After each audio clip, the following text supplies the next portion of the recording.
All right, so I want to talk a little bit about the literature review because it is going to be a substantial portion of your final paper, especially if you go with option 2, which I presented on the first page of the module, which is going to be a much heavier emphasis on similar studies or literature or reviews of the literature that's already been done.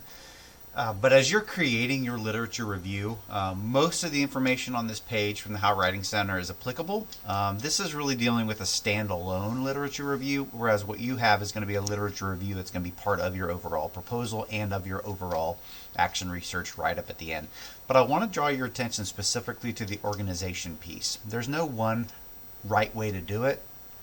But in general, it has 3 parts to it. Number 1, it's going to have an introduction, which I think is going to really be a nice segue between your overview section of why you're conducting this study, and that should transition nicely into what the literature is saying. So I don't think that's going to be a big deal for you, but you're going to basically kind of create that introduction or that background of what drove you to pull together this particular research.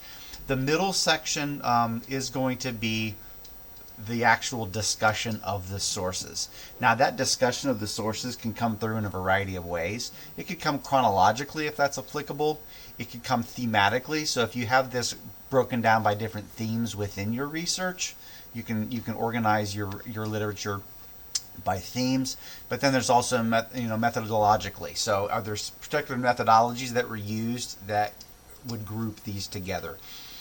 So that's, if you're doing a standalone literature review, that's how you'd want it. And that third piece is going to be, if you were doing a standalone literature review, it would be a conclusion or an end to the actual paper. Well, for us, it's really going to segue into the actual data collection that you would have done and the actual action pieces. So for the purposes of the proposal, you could probably go ahead and use that conclusion strategy. So I've taken a look at some of the preliminary literature pieces. I've had that discussion about what it's telling me, and then what kind of conclusion and how does that fit into your actual action research proposal. So what direction is it pointing you or driving you?